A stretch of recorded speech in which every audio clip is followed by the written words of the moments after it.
Hello students, welcome to this course on Vedic Numerology, also called as Ank Jyotish. Very importantly, there is nothing really called Vedic Numerology. Like we have Vedic Astrology. Vedic Astrology is written in the Vedas. It's a Vedanga. So it's written in the scriptures, our ancient scriptures. But Vedic Numerology was never written in the ancient scriptures. So the origin of Vedic numerology can be traced to a mix of Pythagorean numerology and Chaldean numerology. So I would suggest that you first go through my Pythagorean numerology course and then go through Chaldean numerology course and then come into this Vedic numerology course, because Vedic numerology in itself, let's say Indian numerology is very simple as compared to a Chaldean numerology or a Pythagorean numerology, because the content within Vedic numerology is very minimal. The number of things that you need to learn in Vedic numerology is very limited, right? And Vedic numerology takes some stuff from Pythagorean numerology, it takes some things from Chaldean numerology, and it takes some things from Indian astrology, that's the Vedic astrology. So all these three combined give you what is called as Vedic numerology, which we will call as Indian numerology, right? So first and foremost, we need to understand what is numerology, why, what problem does it solve, or what does it really tell us, right? All this I've explained it in the Pythagorean numerology course, and I explain everything starting from the whole world is full of vibrations, atoms, neutrons, electrons, everything is a vibration.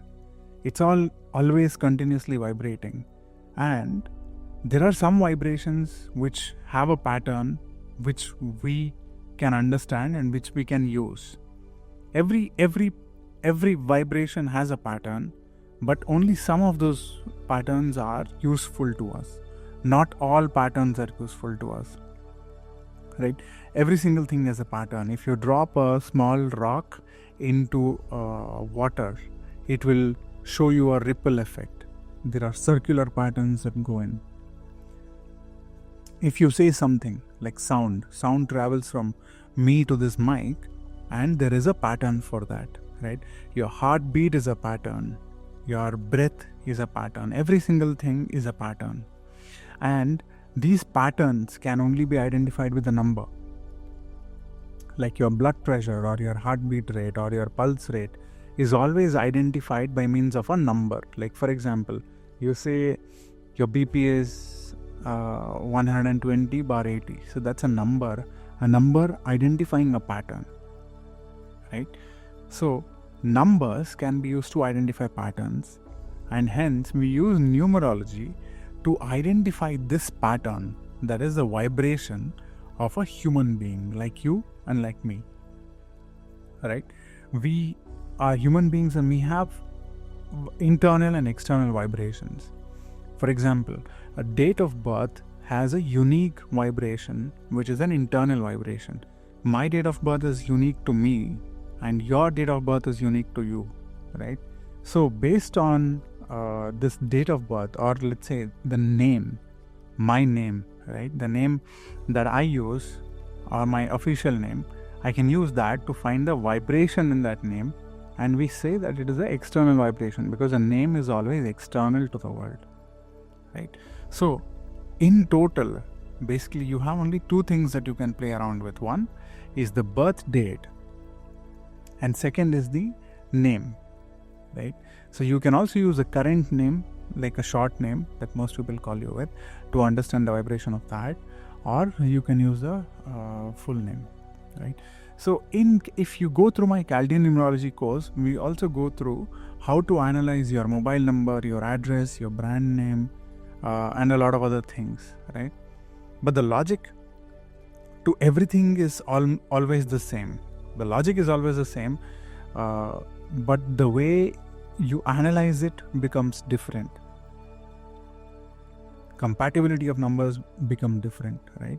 So I would really suggest that you go through the Pythagorean numerology course and then the Chaldean numerology course, because Vedic numerology is nothing but a combination of Pythagorean plus Chaldean plus Vedic astrology, because the planets come from Vedic astrology, right? So if you want to understand Indian numerology, it is very simple if you understand these three aspects. That's the first and foremost thing. Okay. Secondly, if you want to practice, for any sort of practice of numerology, whether it be Pythagorean numerology, whether it be Chaldean numerology, or applications of Chaldean numerology or Vedic numerology, just go to astroraksha.com, astroraksa.com. Go to numerology drop down and choose any one of these. So let's say Vedic numerology, right? In this case, all you need to do is enter your name. Let's say my name is Amit Sharma, right? And I was born on the 1st of Jan 1964. Click on calculate Vedic numbers and it will give you all calculations, and it will also tell you how it was calculated, right? And it will also give you some more information and a remedy also along with that. Okay, it gives you everything. So for practice, this is very simple and very easy.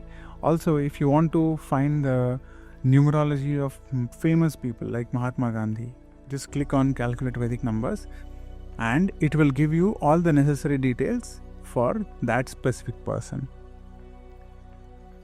Okay, so you have the psychic number, you have the destiny number, and you have the name number. So you can use these. Others are just added, so you can just use this. So similarly, you can do the same thing with Pythagorean numerology as well as the Chaldean numerology. So I just leave you with it to play around with all the different data that is already available. Use different famous persons' numbers and use it to understand how it is calculated. And if you are using a pen and paper, you can also verify each one of these with your pen and paper. Okay, so now in the next class, let's meet and start with Indian numerology.